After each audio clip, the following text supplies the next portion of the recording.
अऊज़ु बिल्लाहि मिनश्शैतानिर्रजीम बिस्मिल्लाहिर्रहमानिर्रहीम अल्हम्दुलिल्लाहि वस्सलातु वस्सलामु अला अहलिहा अम्मा बअदु फ़क़द क़ाल रसूलुल्लाहि सल्लल्लाहु अलैहि व आलिहि वसल्लम वमन अक्रम फ़ीहि यतीमन अक्रमहुल्लाहु यौमा यल्क़ाहु। अज़ीज़ान मोहतरम, माह रमज़ानुल मुबारक जी मुनासिबत सां मूं जी ख़िदमत में ख़ुतबा शाबानिया मजा एक जुमिलो तिलावत करण जो शरफ़ हासिल कयो आहे। अज़ीज़ान मोहतरम, जीअं माह रमज़ानुल मुबारक के हवाले से रसूल ख़ुदा जीअं इनफ़िरादी इबादत ॾांहुं रहनुमाई कई आहे,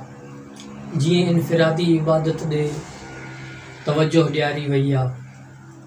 जेतिरो इंसान के पंहिंजी इनफ़िरादी ज़िंदगी ॾांहुं मुतवजे कयो वियो आहे या इमाम मासूम जी रिवायतुनि में ख़ुतबा शाबानिया में, उन खां वधीक इन माह मुबारक में इंसान के इज्तिमाई ज़िंदगी ॾांहुं मुतवजे कयो वियो आहे। यानी ख़ुतबा शाबानिया में इन शइ जी तरफ़ तवज्जो ॾियाराई वई आहे त अगरि कोई इंसान पंहिंजी ज़ात जी हद ताईं त रोज़े नमाज जो पाबंद आहे, क़ुरान जी तिलावत करे थो, माह मुबारक मां मुकम्मल इस्तिफ़ादो करे थो, पंहिंजी ज़ात जी हद ताईं नमाज़ूं भी पढ़े थो, लेकिन अगर हू पंहिंजी इबादत जो तो पाबंद आहे, लेकिन अगर उन जे पाड़े में को अहिड़ो यतीम रहे थो जंहिंखे हिन जी मदद जी ज़रूरत आहे ऐं हीउ उन जी अहवाल पुरसी नथो करे, या अगर अवां जे पाड़े में के अहिड़ा ग़रीब मिस्कीन रहनि था जिन्हनि वटि सहरी ऐं इफ़्तारी जे टाइम ते को बंदोबस्त कोन्हे, लेकिन अवां वटि सहरी ऐं इफ़्तारी जे टाइम ते दस्तरख़ान ते मुख़्तलिफ़ क़िस्मनि जा ताआम हुजनि, त पोइ भले जा अवां पंहिंजी ज़ाती ज़िंदगी में पंहिंजी इनफ़िरादी इबादत जा पाबंद छो न हुजो, लेकिन अगर इज्तिमाई हिसाब सां असांजी कोताही आहे, ग़रीबनि ऐं मिस्किननि जी अहवाल पुरसी नथा कयूं, कंहिं यतीम ते शफ़क़त नथा कयूं, उन्हनि ॾे असां तवज्जो नथा ॾियारियूं, त इन माह मुबारक में उन्हनि जी छा कैफ़ियत आहे, उन्हनि वटि सहरी इफ़्तारी जी छा कैफ़ियत आहे, या ॿियनि मुश्किलात जे हिसाब सां उन्हनि जी छा कैफ़ियत आहे, त पोइ इंसान भले पंहिंजी इबादत जो पाबंद हुजे, लेकिन पोइ बि माह रमज़ानुल मुबारक में उहे इबादतूं या उहो अजर ऐं सवाब हासिल न करे सघंदो जंहिंखे हासिल करण जो हुकुम आहे। छो जो अज़ीज़ान मोहतरम, अगर असां रिवायात ते तवज्जो कंदासीं त माह रमज़ानुल मुबारक जो यानी रोज़नि जे फ़र्ज़ थियण जो हिकिड़ो जेको अहम सबब आहे उहो इहो त ताकि तव्हां रोज़ो रखी सॼो ॾींहुं बुख ऐं उञ ते रही उन मिस्कीन ऐं ग़रीब जी बुख ऐं उञ खे महसूस कयो जंहिंजो अक्सर वक़्तु या अक्सर ॾींहुं जिन्हनि जा फ़ाक़े ते गुज़रनि था,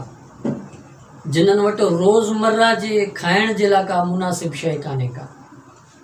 या जिन्हनि वटि इलाज जे लाइ पैसा कोन्हनि के। मसलन हिकिड़ो इंसान आहे, उन जो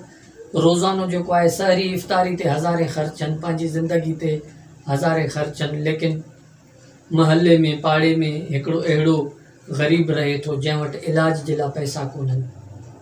त इन हिसाब सां बि माह रमज़ानुल मुबारक में इज्तिमाई हिसाब ॾांहुं घणी तवज्जो ॾियारी वई आहे।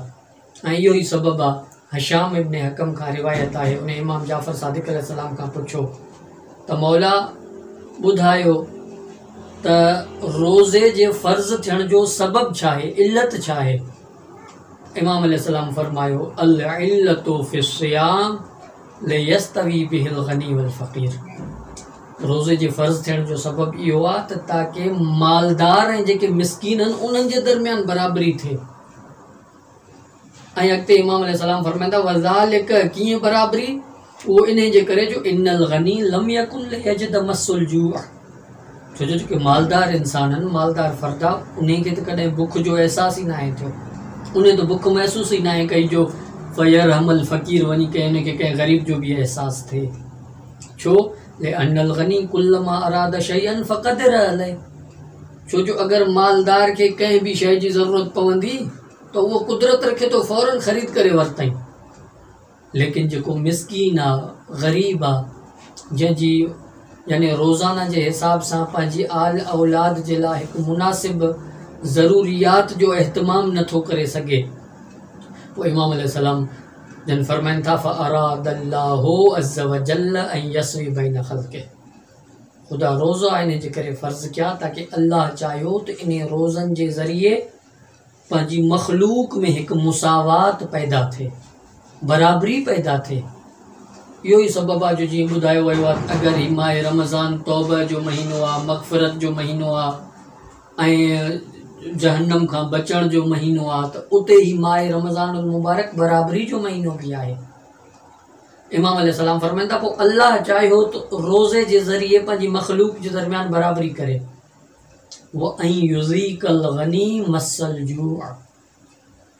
ऐं अल्लाह चाहियो त मां गनी खे बुख जो हिकु अहसासु ॾियारायां, बुख जो ज़ाइक़ो चखारायां। लियुहसिन अला ज़ईफ़ युतइमल जाए, ताकि जॾहिं न उहो रोज़ो रखंदो, उन खे सॼो ॾींहुं बुख ते गुज़ारींदो, उन खे अहसासु थींदो त बुख में इंसान जी कहिड़ी कैफ़ियत हूंदी आहे, पोइ हू मुतवजे थींदो त असांजे मोहल्ले में फ़लां शख़्स आहे,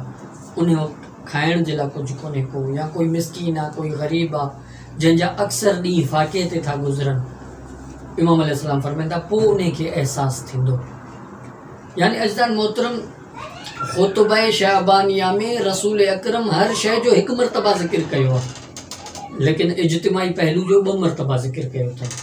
हिकु मरतबा रसूल अकरम फरमाइनि था वमन अकरम फ़ीहि यतीमन अकरमहुल्लाहु यौम यल्क़ाहु,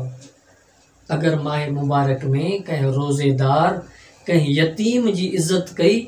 अल्लाह ताला उन ॾींहुं इज़्ज़त कंदो जंहिं ॾींहुं हिन खे सख़्तु ज़रूरत हूंदी, यानी क़यामत जे ॾींहुं। न फ़क़ति यतीम इतआम ताम, बल्कि सिले रहमी जे हिसाब सां रसूल इस्लाम ताक़ीद कई आहे। रसूल अकरम फरमाइनि था वमन वसल फ़ीहि रहमहु वसलहुल्लाहु बिरहमतिही यौम यल्क़ाहु, अगर कंहिं शख़्स माह रमज़ान में पंहिंजे कंहिं रिश्तेदार सां नाराज़गी ख़त्म कई, अगर कंहिं शख़्स माह रमज़ान मुबारक में पंहिंजे कंहिं अज़ीज़ व क़ारिब सां नाराज़गी ख़त्म कई, त अल्लाह ताला क़यामत जे ॾींहुं उन ते पंहिंजी रहमत जो मुलाहिज़ो कंदो, पंहिंजी रहमत नाज़ुल कंदो उन ॾींहुं।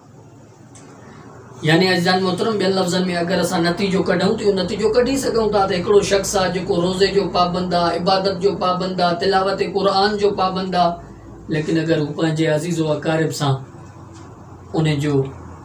झगड़ो आहे, उन सां नाराज़गी आहे, क़तअ तअल्लुक़ आहे, पंहिंजे अज़ीज़ व अक़ारिब सां मेल मुलाक़ात कान्हे, ज़रूरत जे वक़्तु अहवाल पुरसी कान्हे, त पोइ इंसान उहो मक़ाम ऐं मंज़िल हासिल न करे सघंदो जेको हासिल करणु खपे। लेकिन हिकिड़ो शख़्स अहिड़ो आहे जेको जहिड़ो ई माह मुबारक में करे थो, झगड़ो ई माह रमज़ान में करे थो, आहे रोज़े सां लेकिन झगड़ो थो करे, गारियूं थो ॾे, नाजाइज़ी थो करे, त रसूल इस्लाम फरमाइनि था वमन क़तअ रहमहु क़तअल्लाहु अन्हु रहमतहु, जेको शख़्स क़तअ कंदो, क़तअ तअल्लुक़ कंदो हिन माह मुबारक में, अल्लाह ताला उन सां क़तअ तअल्लुक़ कंदो क़यामत जे ॾींहुं। यानी अज़ीज़ान मोहतरम, इंसान खे खपे त कोशिशि करे घणे खां घणो माह मुबारक में पंहिंजी इज्तिमाई ज़िंदगी, पंहिंजे पाड़े वारनि, पंहिंजे अहलो याल रिश्तेदारनि ॾांहुं मुतवजे थिए, ताकि जेतिरो किरदारु अदा करे सघे त उहो बहितर रहंदो। ख़ुदावंद आलम खां दुआ आहे त असांखे तौफ़ीक़ अता फ़रमाए। आइमा मासूम अलैहिस्सलाम जी सीरत ते अमल करण जी। वस्सलामु अलैकुम व रहमतुल्लाह।